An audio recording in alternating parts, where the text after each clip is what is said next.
여러분들 한 주간도 주 안에서 잘 지내고 있습니까? 이제 봄이 좀 가까워지는 것 같습니다. 날씨가 많이 낮 기온이 상승해서 꽃들이 조금씩 이제 피어나려고 하는 것 같습니다. 개나리도 조금 올려그러고, 한국은 비가 온다 그러지요. 비가 오면서 꽃샘 추위가 조금 있으리라고 이렇게 얘기해 봤습니다. 아무튼 여러분들 한국에는 미세먼지도 많은데 비가 와서 좀 미세먼지가 좀 감소된지 모르겠습니다. 아무튼 이제 봄을 재촉하는 비가 오는 것 같습니다. 여러분들 영육간에 더 강건한 그러한 삶이 되길 진정으로 바라겠습니다. 오늘은 이제 계시록 17장에 있는 큰 음녀의 애가 받을 임한 그런 심판에 대해서 우리가 계시록 17장에 있는 말씀을 가지고 함께 은혜를 나누길 원합니다. 계시록 17장에 보면 1절에 또 7 대접을 가진 7 천사 중 하나가 와서 내게 말하여 가로되 이리 오라. 많은 물 위에 앉은 큰 음녀의 받을 심판을 내게 보이리라 그랬습니다. 여기 이제 큰 음녀가 나오면서 이 17장의 내용이 7 대접을 가진 7 천사 중에 하나가 와서 말하는 걸 보니까 우리가 지난번 계시 16장에 말한 7 재앙과 관련이 있다는 것을 알게 됩니다. 그럼 저기 보면 이 큰 음녀가 어디에 앉아있다 그러니까 많은 물 위에 앉은 큰 음녀라 그랬습니다. 많은 물을 뭔 표상을 얘기하냐면 그 계시록 17장 15절에 보면 해석이 나옵니다. 17장 15절에 보면 또 천사가 내게 말하되 내게 본 바 음녀에 앉을 물은 백성과 무리와 열국과 방언들이니라 그랬습니다. 그러니까 이 음녀가 어디에 앉아있죠? 많은 백성과 무리와 열국과 방언이 많은 지지를 받고 그 지지 위에서 지배하는 그러한 큰 음녀라는 것을 알게 됩니다. 많은 지지 세력을 가지고 있다고 얘기를 하는 것입니다. 근데 이제 우리가 지난번에 16장에 본 것처럼 16장 7 재앙에 대해서 보면 16장 12절에 보면 이 6째 재앙 때 보면 그 16장 12절 여러분들 계시록 성경책을 가지고 계시록을 좀 펼쳐보시면 이해가 더 좋으리라 생각되어집니다. 계시록 16장 12절에 보면 6째가 그 대접을 큰 강 유브라데 쏟음에 강물이 말라서 동방에서 오는 왕들의 길이 예비되더라 그랬습니다.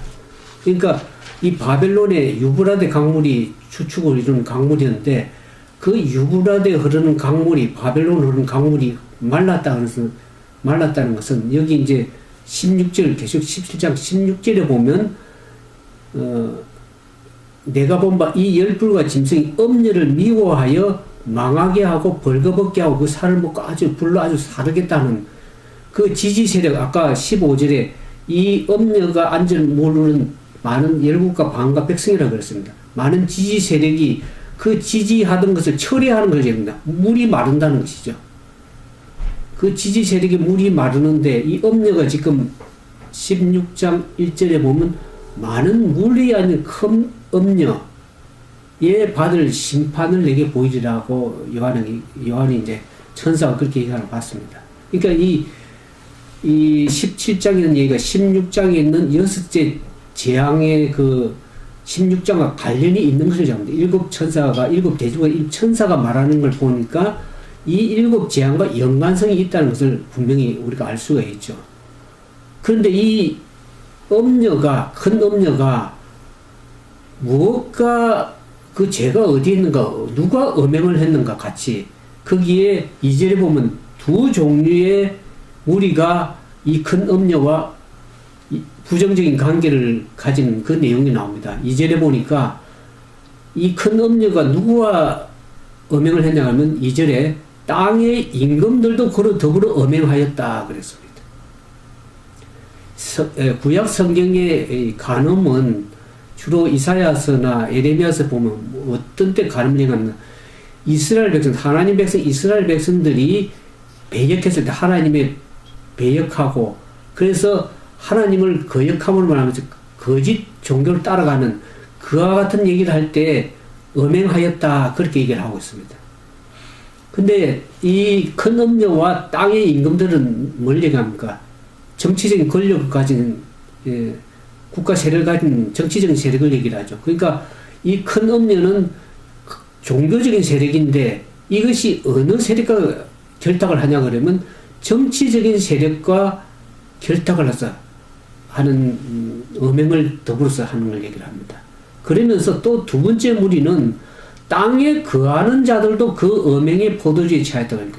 두 번째 부정의 관계를 맺는 사람, 땅에 거하는, 지상에 거하는 세상 백성들과의 세상과 타협하는 얘기죠. 결국에 이 종교가 원래는 정치나 세상과 타협을 하면 안 되는데 이 세력이 간음을 어떻게 행하냐면 땅에 거하는 세상과의 세력과 결탁을 해서 아까 그 무리에 앉은 음녀라 그랬죠. 그러니까 세상의 지지 세력을 받고 있는 이 음녀가 땅에 거하는 자들과 더불어 음행하면서 그들에게 어떻게 하냐면 음행의 포도주에 취하게 했다 그러는데, 그러니까 하나님의 순수한 말씀을 가지고 하는 것이 아니라 하나님의 말씀에다가 뭘 가했어? 이교의 철학이 들어오고 이교의 사상이 들어오고 그렇게 세상과 타협해서 그래서 그 하나님의 말씀에 거짓을 섞음으로 말미암아서 오류를 섞음으로 말미암아서 백성들이 하나님의 말씀을 분별할 수 없도록 음행의 포도주에 취하게 만들어주는 거예요. 말씀을 분별할 수 없게 만드는 거지. 그와 같은 그 큰 음녀의 부정적인 죄가 거기에 있다는 것을 얘기를 하고 있습니다. 그 다음에 3절에 보면 곧 성령으로 나를 데려 광야로 갔는데 내가 보니 여자가 붉은빛 짐승을 탔다 그랬습니다. 붉은빛 짐승을 탔다. 그 짐승의 몸에는 참남대 이름들이 가득하고 7머리와 10뿔이 있다 그랬습니다. 그러니까 붉은빛 짐승을 탔다고 이제 엄녀가 짐승을 탔다는 것이죠. 이 짐승은 이 지상 세력, 정치적인 세력을 얘기를 하고 있습니다. 그래서 이 종교가 정치적 세력을 등을 업고 있는 것이죠. 여기 이제 탔다는 이 말은 하나의 지배력을 가지고 있다는 것이죠. 그러니까 이 음녀가 지배적인 세력을 가지고 붉은빛 짐승을 탔는데 이 짐승이 이 붉은빛 짐승을 탔다는 것은 사실 큰 음녀라는 것은 이것은 여러분들이 깊이 이제 계시록을 연구해 보면 이 종교 세력인데 이 종말 시대에 나타나는 종교 세력, 종교 체제가 세속 세력과 정치적인 세력을 지배할 것이라고 합니다. 붉은빛 짐승을 탔답니다. 성경에 보면 짐승은 국가적 세력을 나타납니다. 그 정치 세력과 그 길을 지배한다는 것이죠. 그것은 이 붉은색 짐승, 이 짐승의 몸에는 참남된 이름이 있고 그 짐승의 몸에 참남된 이름들이 가득하고 7머리와 10뿔이 있다. 우리가 계시록 12장에 보면 사단 용의 모습이 어떤 모습인가 여러분들 지난번에 기억을 잘 하라 그랬습니다. 12장에 보면 12장 3절에 보겠습니다. 12장 3절에 보면 용이 어떤 모습인가, 사단의 용 모습이 어떤 걸 보면 12장 3절에 보면 하늘에 또 다른 이적이 보이니 한 큰 붉은 용이 있어 머리가 7이요 뿔이 10이라고 했습니다. 그러니까 머리가 7이고 뿔이 10이라는 것은 이 사단의 모습입니다. 근데 여기에 짐승의 모습이 어떻게 사단의 모습과 같다는 얘기를 하죠. 머리가 7이고 여기 나오죠. 짐승은 참남의 이름이 가득하고 7머리와 10뿔은 사단 용의 모습을 닮은 모습이죠. 이렇게 짐승은 결국에 사단으로부터 권세를 받은, 우리 계시록 13장에 이제 12장의 사단의 모습이 나오면서 13장에 그 사단의 지상 세력, 사단이 자기 권세를 받은 바다에서 올라오는 짐승과 땅에서 올라오는 그 짐승에게 사단이 권세를 줬다고 13장에 나옵니다. 그러니까 그 권세를 받아가지고 행하는 것이죠. 사단이 권세를 받았어. 그러니까 그 배후의 세력에는 결국에 사단이 모든 것을 주관하고 있다는 것은 영적인 이 세력을 얘기를 하고 있는 것입니다. 그 배후의 세력을. 근데 이 짐승을, 이 큰 엄녀가 이 붉은색 짐승, 이 사단으로부터 건설을 받은, 용액부터 건설을 받은 이 짐승을 그 위에서 지배하고 군림하는 마지막 종말시에 나타나는 바벨론이라는 것을 얘기를 하고 있습니다. 근데 이 사절에 보니까 이 여자는 자줏빛과 붉은빛 옷을 입고 금과 보석과 진주로 꾸미고 손에 금잔을 가졌는데 가증한 물건과 그 음행에 더러운 것들이 가득하더라 그랬습니다. 이 큰 엄녀가 모습이 어떻습니까?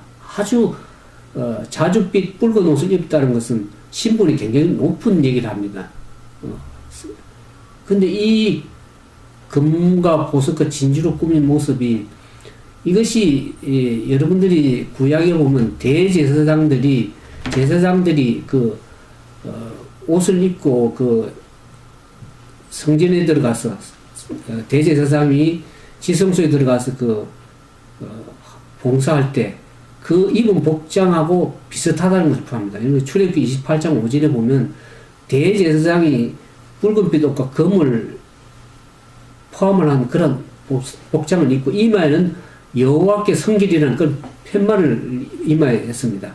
그러니까 이 여자가 모습을 영적인 겉으로는 진짜 하나님의 거룩한 모습을 하고 있는 것입니다. 근데 그 금잔을 가졌는데 그 금잔은 여러분들이 그 다니엘서 몇 장인가요? 5장에 보면 벨사살 왕이, 바벨론의 벨사살 왕이 그들이 손님들과 포도주를 마실 때 그 금잔을 사용할 때 그거 어느 금잔입니까? 하나님 성전에 사용하는 성전의 금잔이었습니다.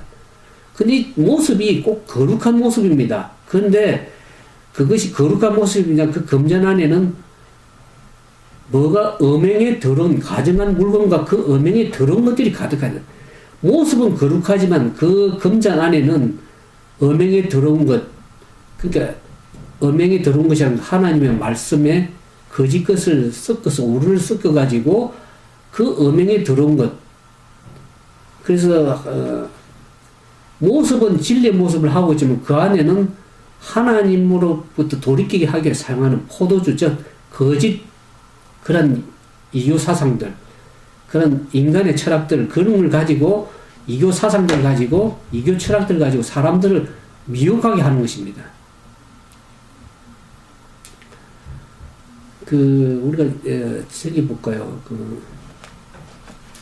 이사야 20몇 장 그 모습이 좀 이따가 보죠.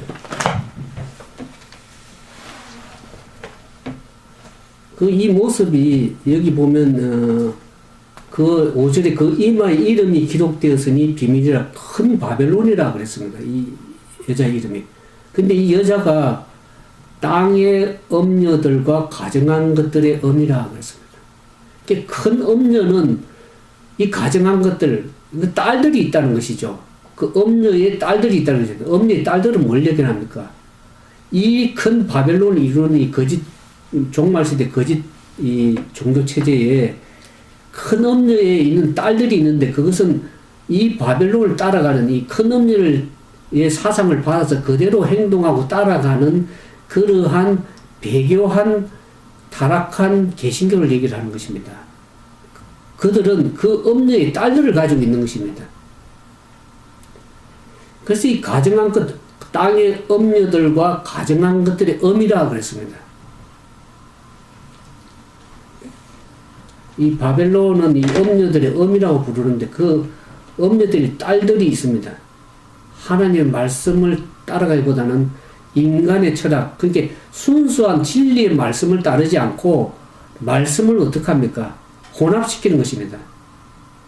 물론 이제 제가 신앙하는 사람들 보면 하나님의 순수한 말씀대로 받지 않는 사람들을 많이 봅니다. 성경이 말하고 있지 않는 그러한 말씀들을 믿고 가르치고 하는 그러한 사상들이 많이 있는 것을 보게 됩니다. 지난번에도 말씀드렸지만 우리가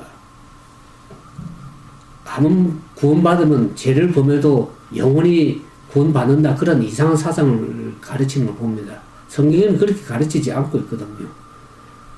그들이 아무리 하나님 말씀을 진리를 믿고 믿음을 가지고 나왔지만 계속 범하고 타락하게 되면 그 구원이라는 것은 잃어버리게 되는 것입니다. 그러나 죄를 범해도 여전히 구원을 받을 수 있다. 그렇게 이게 가르치는 것은 성서적인 가르침이 아닙니다. 그런 가르침을 믿고 있거든 여러분들이 하나님의 말씀을 바르게 분별하셔야 됩니다. 그렇지 않으면 성경의 말씀을 혼탁하게 가르치는 교회들이 많습니다. 교회가 다 올바른 교회들이 아니라는 것을 말씀드립니다. 그렇게 하나님 진리의 말씀을 거짓으로 가르치게 되면 결국 엄녀의 딸들이 되는 것입니다. 배교한 개신교, 타락한 교회가 되는 것입니다. 그래서 이 엄녀의 딸들은 그 엄녀의 모범을 따라서 어떻게 하면 세상과 불법적 인연을 맺는 것입니다. 우리가 과거 7 교회에 대해서 우리가 처음 이제 계시록 2장과 3장에 배울 때 이 교회들이 계속 시대가 흘러가면 어떡합니까? 세상과 자꾸 타협하고 짝하고 어떡합니까? 이 종교라는 이름을 가지고 어떡합니까? 이 핍박이 있을 때는 사람들이 믿음을 잘 준수하다가 핍박이 사라지고 이제 그렇게 되니까 어떡합니까? 세상과 결탁하고 세속화되고 타락화되는 모습을 계속 7 교회에서 보지 않습니까? 마지막 시대에 라오디아 교회도 마찬가지죠.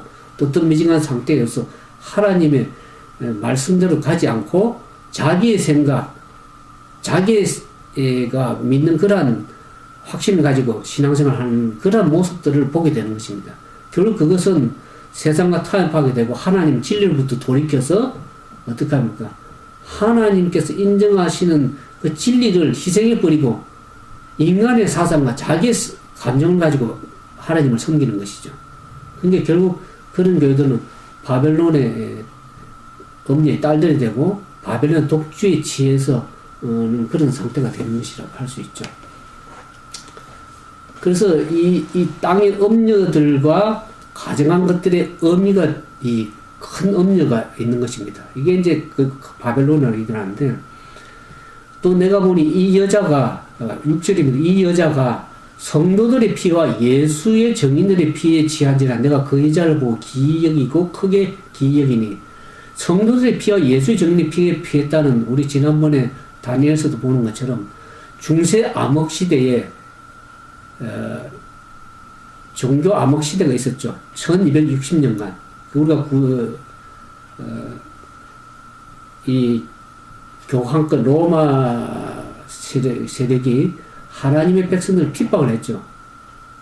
법안권이 중세 기독교 교회를 1260년 동안 핍박해서 많은 사람들을 종교재판소에 죽이고 화형시키고 하는 그런 기독교를 핍박한 사건들을 여러분들 이해할 것입니다. 그래서 이 여자가 성도들의 피와 예수 증인들의 피에 흘리게 하고 취한 이 세력이라는 것을 여러분들이 이제 알게 될 것입니다.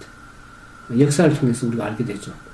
그런데 이 여자가 실제로 천사가 가되 왜 기억이 내가 여자와 그 탐바 7 머리와 10뿔을 가진 짐승의 비밀을 내게 이르리라.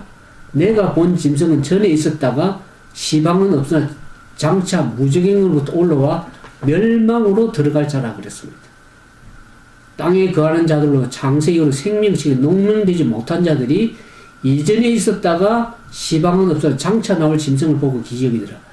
이 법안권 세력이요. 과거에 그렇게 1200년 동안 하나님의 백성들 핍박을 하지 않았습니까? 그래가지고 그 세력이 잠시 없어진 경우에 1798년에 이 프랑스 혁명이 일어나면서 피우스 6세가 이 교황권이 완전히 좀 사라지는 듯 됐습니다. 잠깐 사라져서 지금은 좀 활동을 덜 하는 같이 보이지만 장차 또 올라와서 하나님 백성들을 또 핍박할 세력으로 얘기를 드립니다. 이전에 있었지만은 시방은 활동을 크게는 많이 안 합니다. 교황권이 전 세계를 호령을 하고 있지만은 그렇게 옛날처럼 핍박을 하지 않고 오히려 전 세계를 호령을 하고 있죠. 그래서 앞으로 장차 나올 짐승 이 세력이 앞으로 잠시 나오지만 결국에 멸망으로 들어갈 자라고 성경이 얘기를 하고 있습니다. 근데 구절에 지혜 있는 뜻이 여기서는 그 일곱 머리는 여자가 앉은 일곱 산이요 또 일곱 왕이라 그랬습니다. 여기에 일곱 머리는 일곱 산 또 일곱 왕이라 그랬습니다.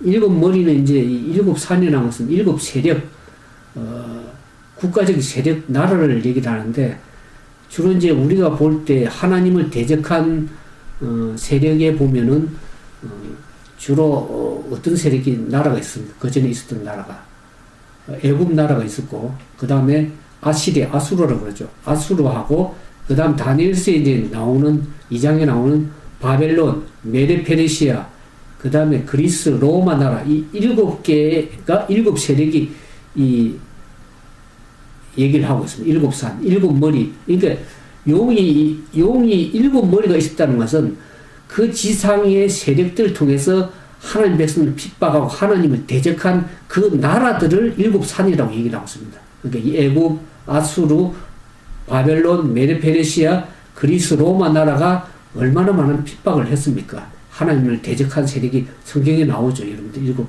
나라들. 근데 여기에 보니까 이 일곱 산이 일곱 왕이라 그랬는데 다섯은 망하였고 하나는 있다 그랬습니다. 다섯은 이미 멸망을 했죠. 애굽이라든지 아수르라든지 로마까지 다 멸망을 했는데 이 망하고 하나는 있고 이 지금 하나가 로마 이교 로마에서 나온 로마 법안권이 아직도 로마가 있습니다. 있고 하나는 있고 이 다른 이는 아직 이르지 않았으나 이르는 반드시 잠깐 동안 계속되라. 이 법안권 세력이 사실상 이 잠깐 동안 활동할 것을 얘기합니다. 하나님께서 다시 부활해가지고 이 법안권 세력이 부활해가지고 마지막 시대에 큰 바벨론에서 하나님 백성들을 핍박할 세력을 다시 등장할 것을 잠깐 이르지만은 멸망을 들어갈 자라고 성경을 얘기를 하고 있습니다. 11절에 보니까 전에 있었다가 시방은 없어진 짐승은 8째 왕인데 그러니까 7 중에 속한 자라 제가 멸망으로 들어가려는 왜 8째 왕이라 그러냐면 7배에 속했는데 결국 이것이 잠시 죽은 듯 했다가 다시 그 죽게 된 상처가 낫게 되었다고 이 얘기를 하고 있습니다. 여기 보면 우리 계시록 지난번 13장에 볼까요? 이 세력이 3절에 보면 그의 머리 하나가 상하여 계시록 13장 3절입니다. 그의 머리 하나가 상하여 죽게 된 것 같더니 그 죽게 된 상처가 나음에 온 땅이 이상의 그 짐승을 따르고 있습니다.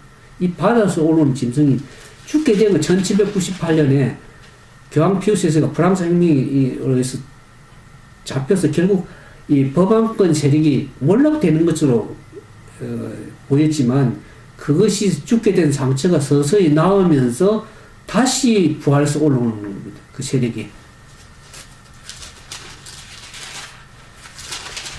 그래서 이 8째 왕으로 시방 없은 짐승이 다시금 7째 로마에 속해서 그 모든 이교 사상, 로마의 사상 다 전수받은 이 짐승이 올라와서 그게 결국에는 8째 왕으로서 등장하지만은 그것이 결국에는 멸망으로 들어가리라 그랬습니다. 12절 내가 보던 10푸른 열왕이네 아직도 나를 얻지 못해 다만 짐승으로 더불어 임금처럼 권세를 일시 동안 받으리라.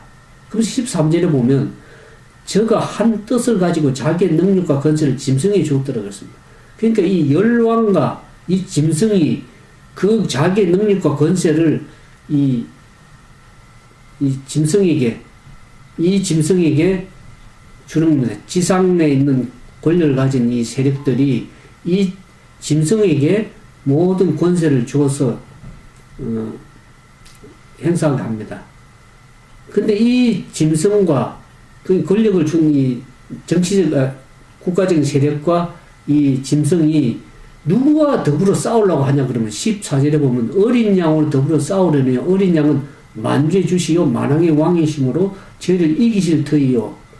그러니까 이 사단이 지난번에 우리가 이 이 16장에 보는 것처럼 16장과 관련이 왜 있냐 그러면 일곱 재앙 관련은 여기 보면 우리가 지난번 16장에 대해 설명을 들었습니다. 여섯째 재앙이 내릴 때 유브라데 강물이 말라서 동방에 오는 길이 왕의 길이 예비되더라 그랬습니다. 동방에 오는 왕의 길이라는 것은 예수님의 재림을 통해서 올 때에 거기에 이 개구리 같은 새 들어온 영, 용의 입과 짐승의 입과 거짓 선지자 입에서 나오는데 이 세력들이 어떻게 합니까? 결국에 16절에 보면 새 영이 희변음을 아마게돈을 하는 것을 왕들을 모두 들어갔습니다. 사단이 용의 입과 짐승의 입과 거짓 선지자 입에서 나오는 그 모든 세력들 다 규합해가지고 하나님으로 마지막 하나님과 대적할 수 있는 영적인 전쟁을 벌이는 아마게돈을 사람들 다 직결시키는 것입니다. 마지막 하나님과 대적할 수 있는 마지막 기회를 사단이 갖는 것이죠. 그래서 여기에는 개구리 같은 새 더러운 영이라고 그랬습니다. 용의 입과 계시록 16장 13절입니다. 용의 입과 짐승의 입과 거짓의 입에서 나오니 저희는 귀신의 영이라고 그랬습니다. 이 사단으로부터 온 영입니다. 오늘 사람들이 까짓 잘못하면 이 귀신의 영을 이적을 행하여 온천한 임금들에 가서 하나님 곧 전능하신 큰날에 전쟁을 위하여 그들을 모으다. 이 아마겟돈 전쟁으로 모으기 위해서 많은 사람들 다 미혹을 하는 것입니다. 사단이 땅에 거하는 자 모든 사람들을 다 미혹을 하는 것입니다.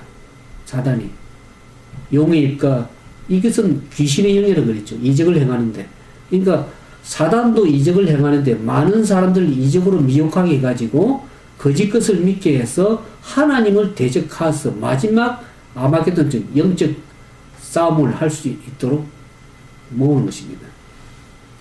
근데 여기 아까 17절에 보니까 이 지상 세력과 능력과 건설 짐승이 주어가지고 이 짐승과 세수적 권력이 어린 양으로 더불어 싸우려고 하는 싸우지만은 결국에는 만주의 주요 만왕의 왕과 이길 수가 없죠. 그래서 여기 이제 16절에 보면 내가 본 바 열불과 열 짐승이 이 엄녀를 미워하고 망하게 하고 벌거겠네. 원래 이 엄녀하고 열불과 짐승이 결탁해가지고 이 종교적인 세력이 정치적 세력과 결탁해가지고 하나님 백성을 핍박하고 하나님을 거절하고 사람들을 미혹하게 하고 그렇게 했는데 나중에 보니까 왜 열불과 짐승이 엄녀를 오히려 미워하고 망하게 하고 영적으로 살을 먹게 하고 불로 하는가?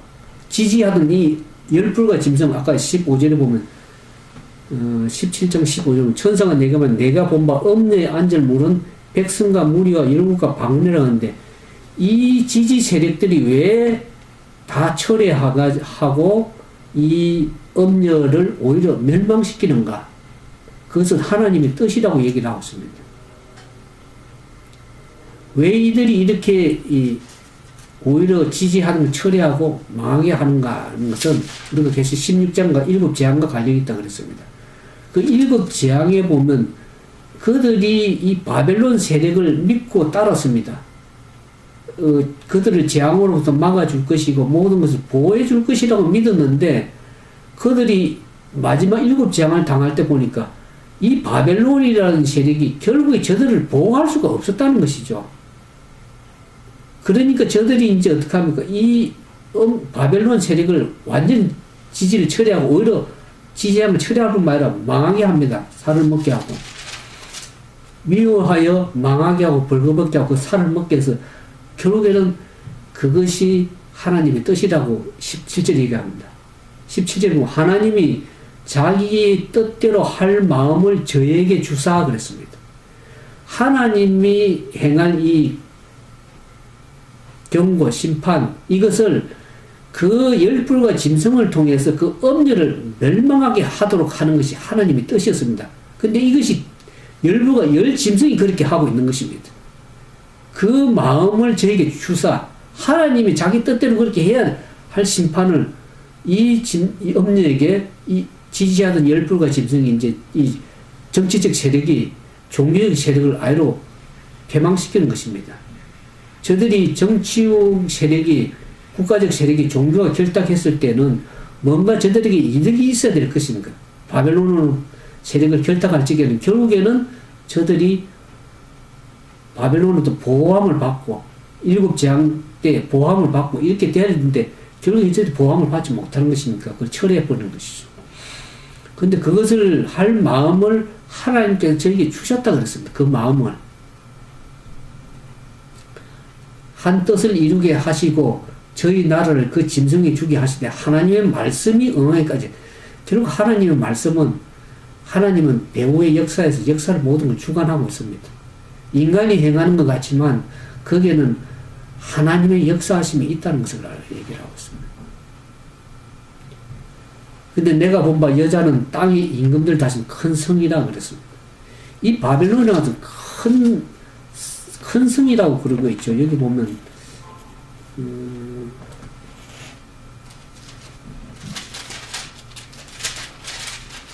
18절에 가면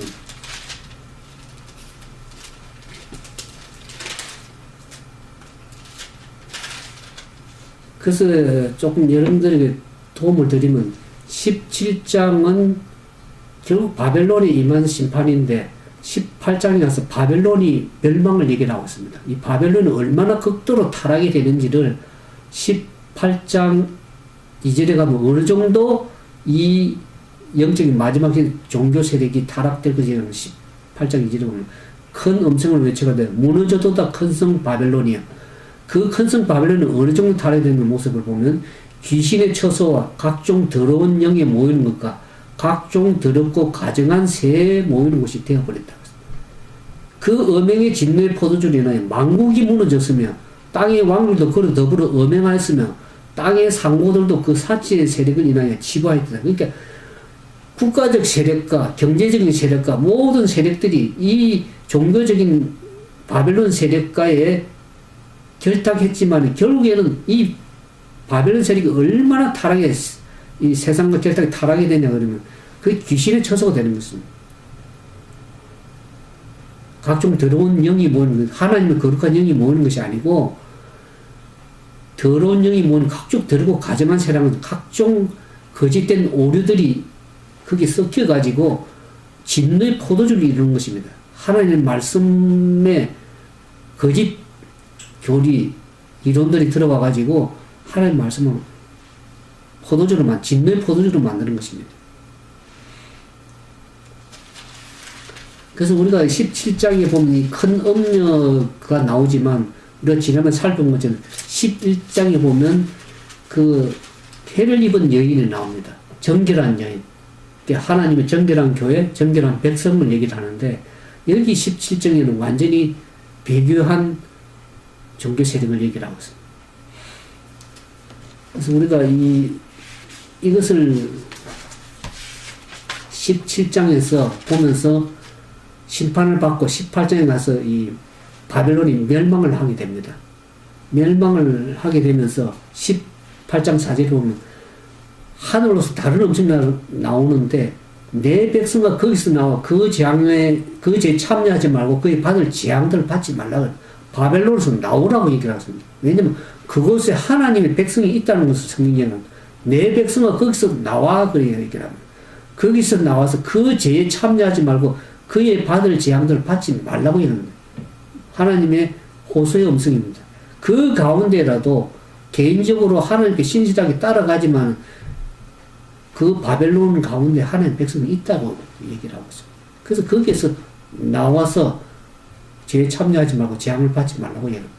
그 죄가 하늘에 사무쳤으면 하나님은 그 불한 일을 기억했다 그랬습니다. 그러니까 이 바벨론은 분명히 무너진다고 계속 14장 얘기를 하잖아요. 그러니까 그 바벨론이 무너질 때 그 바벨론이 결탁한 배교한 개신교 세력도 무너지기 때문에 이제는 진리로 돌이켜야 된다는 거예요. 하나님 백성으로. 제가 요즘에 이제 말씀을 이렇게 상고하고 계속 2년 동안 계시록을 강의하면서 저 마음속에 뭐냐면 이제는 하나님 말씀으로 가지 않으면 참 큰일 나겠구나 생각합니다. 왜냐하면 사람들의 사상이 하나님 말씀에 따라가기가 참 힘든 시대가 되었습니다. 구분이 되는 것입니다. 오늘 세상 정치적 세력도 보면 아시겠지만 좌파, 우파 분명하게 이념 사상으로 구별이 되죠. 그러면 하나님의 백성인지 하나님의 사단으로 따라가는 백성인지는 확실하게 이제 구분이 될 것입니다. 근데 하나님 말씀을 따라가기가 참 쉽지가 않습니다. 우리가 말씀을 계속 배우고 신앙을 오래 생활해도 하나님 말씀대로 따라가기가 참 힘듭니다. 우리의 마음이. 왜냐하면 죄로 찌들은 사람들이 하나님의 말씀에 순종해서 따라간다는 것은 이거 하루아침에 되는 신앙생활 하루아침에 되는 것이 아닙니다. 제가 늘 아침마다 일어나면서 기도할 때 참 우리의 생각들이 하나님 말씀에 이제는 따라갈 것인가 안 따라갈 것인가는 참 날마다 우리가 선택하고 결정하고 왜 날마다 우리가 말씀을 묵상합니까?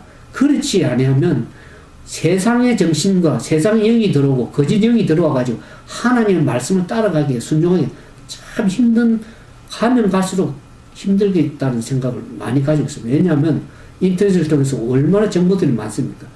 매일 올라오는 정치적인 얘기에 관심 거기 다 기울이다 보면은 하나님 말씀을 읽고 기도하고 하나님 품성을 닮을 수 있는 시간들이 거의 없어져 버립니다. 가면 갈수록 그럴 것입니다. 왜냐하면 수많은 정보와 이론과 사상과 거짓된 가르침들이 엄청나게 쏟아져 정부가 홍수를 이루기 때문에 진정한 하나님의 말씀이 무엇인지를 분별할 수가 없습니다. 말씀을 읽고 그 말씀대로 순종해서 품성을 가지고 하나님의 백성으로서의 삶은 삶을 살아갈 수 있는 기회가 점점 없어집니다. 오늘 여러분들이 제가 왜 날마다 말씀을 올리고 날마다 이렇게 강론하고 계시록을 왜 얘기했냐면 때가 이제 거의 다 됐기 때문에 말씀을 드리는 것입니다. 그래서 이 계시의 말씀을 펼쳐서 보이라는 것이 왜냐하면 때가 가깝기 때문에 그렇습니다. 하나님의 말씀을 분별을 안 하면 이것을 계시록을 모르면 세상이 영원할 것처럼 생각하고 지금 많은 정보도 흘렀는데 거기에 다 혼탁돼가지고 하나님 말씀 분별을 못하게 되어 있습니다. 지금 그런 시대가 되어버렸습니다. 하나님이 교회라 하더라도 하나님 말씀을 따라간다고 순종하지만 자기의 생각을 가지고 세상의 정신과 타협하면서 살아가고 여전히 죄를 범하면서도 자기는 구원을 받을 수 있다고 그런 가르침 팽배한 현대 기독교회가 됐다고 늘 말씀을 드렸습니다. 오늘 여러분들이 제가 날마다 기도하고 말씀을 보면서 깨닫는 것이 이제는 때가 가깝기 때문에 분명하게 우리의 생각을 지난번 계속 14장에 했죠. 이제는 그 14장 6절에 이제는 그가 큰 음성인데 하나님을 두려워하면 그에게 영광을 돌려라. 이는 그의 심판하실 시간이 이르렀으니 하늘과 땅과 바다와 물들이 그늘을 만든 그 창조주 하나님을 이제 경배하지 아니하면 결국에 모든 나머지 사람들은 다 이 짐승의 미혹에 당해서 짐승이 경배하게 될 것이라고 얘기를 하고 있습니다. 그 경고가 지난번 12장에도 그랬죠. 많은 사람들이 짐승의 표 환란에서 모든 사람들이 거기에 다 굴복할 것이라고 얘기를 하고 있습니다. 계속 13장 8절에 죽임을 당한 어린 양의 생명책에 창세 이후로 농명되지 못하고 이 땅에 사는 모든 사람들, 그 사람들은 다 여기 다라는 표현 모두가 짐승에게 경배하려는 것입니다. 하나님 그 온전하게 진리의 말씀 분별하고 그 뜻대로 날마다 살아가지 아니하면 결국에 가서 그때 가서는 모든 사람들이 다 짐승에 경배하게 될 것입니다. 왜냐하면 거기에는 매매를 못하게 되고 자기 목숨이 경각이 달렸는데 하나님 말씀에 순종 안 하고 살아가다가 거기 가서 그때 가서 갑자기 마음이 돌이켜질 것이라고 생각합니까? 그때는 it is too late. 늦습니다. 그때는. 지금 우리가 왜 계신 말씀을 계속 이렇게 강론 듣냐면 예언의 말씀 듣냐면 그때 가서 그 말씀이 결정될 수 있을 때에 마음을 어떻게 가질 수 있겠습니까? 지금 준비 않는 사람들이. 그래서 제가 계시의 말씀을 늘 이렇게 강론하죠. 날마다 우리가 이제는 말씀을 돌이키지 않으면 참 힘든 시대가 되었다. 짐승이 따라갈 수밖에 없는 그런 시대가 되었다는 것을 말씀을 드리면서 오늘 여기 참여하신 우리 많은 분들 참여하셨는데 이 진리의 말씀을 제가 2년 동안 계속 강론했습니다. 이제는 여러분들이 이 진리의 말씀을 옳고 그렇게 분별하지 아니하면 여러분들의 생각이 온통 땅의 세상, 정치적인 혼란, 경제적인 염려로 인해 말미암아서 그날이 덕과 같이 임할 수 있다고 성경이 얘기하고 있습니다. 덕과 같이 임하게 될 것입니다. 그것이 나도 모르게 어느 날 갑자기 그렇게 임하게 될 것이기 때문에 여러분이 지금부터 이제 말씀으로 돌이키고 우리의 죄를 회개하고 주님의 말씀으로 돌이켜야 됩니다. 그렇지 않으면 그날 가면 우리가 아무도 장담할 수가 없습니다. 아무쪼록 이 마지막 이 큰 음녀 바벨론이 마지막 사람들 핍박하고 짐승표 환란을 강요할 때 여러분들이 어디에 설 것인지는 지금부터 말씀을 준비하고 하시지 않으면 그날에는 우리가 덕과 같이 임할 수 있다는 생각하시면서 저는 하나님 말씀을 붙들고 날마다 씨름하지 않으면 하나님이 여러분들을 보호하실 수가 없게 될 수 있습니다. 그 전까지는 하나님이 여러분들을 말씀에 하나님 백성들을 돌이키기 위해서 역사하시고 호소하시고 보호하시고 왔지만은 앞으로 시대에는 모든 심판과 멸망밖에 계속 진행이 될 것입니다. 우리가 14장 이후부터 전부 다 심판과 멸망을 제가 얘기를 했죠. 마지막 하나님의 경고 호소가 끝나는 동시에 7재앙이 내리면서 많은 심판과 멸망이 계속, 우리가 17장이 그 큰 음녀 받을 심판, 바벨론의 멸망 심판 얘기했죠. 18장에 바벨론 멸망이 있죠. 19장에 짐승과 거짓 선지자가 잡히죠. 19장에 가서는, 20장에 가서는 사단이 마지막 멸망과 심판받고 멸망을 당할 것입니다. 그러니까 우리의 남은 것은, 제가 심판 문제를 얘기하면 사람들이 왜 사랑을 얘기하지 심판은 사랑입니다. 하나님의 사랑입니다.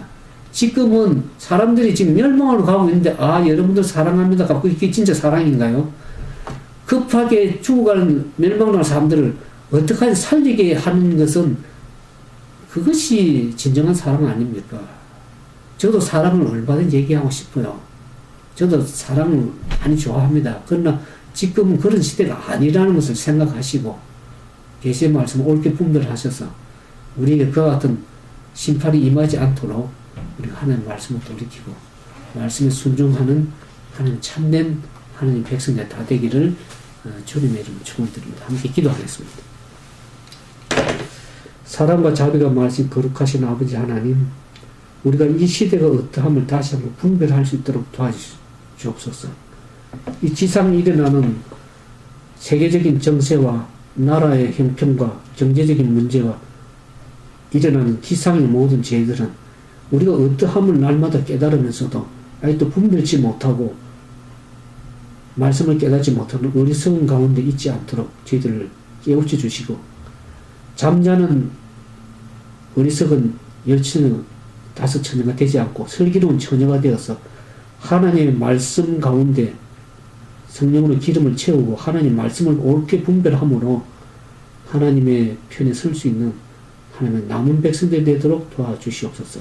그래서 저들이 계시의 말씀을 옳게 분별해서 때가 가까움을 보면서 우리에게 이르러오는 일들이 무슨 일인가를 다시 한번 우리는 머리를 들어 구속이 가까움을 깨닫고 주님께로 돌이킬 수 있는 하나님의 백성들이 될 수 있도록 인도해 주시옵기만을 온전히 바라올 때 우리를 죄 가운데 구원해 주신 우리 주님 예수님 이름으로 감사하며 간절히 기도드리옵나이다. 감사합니다.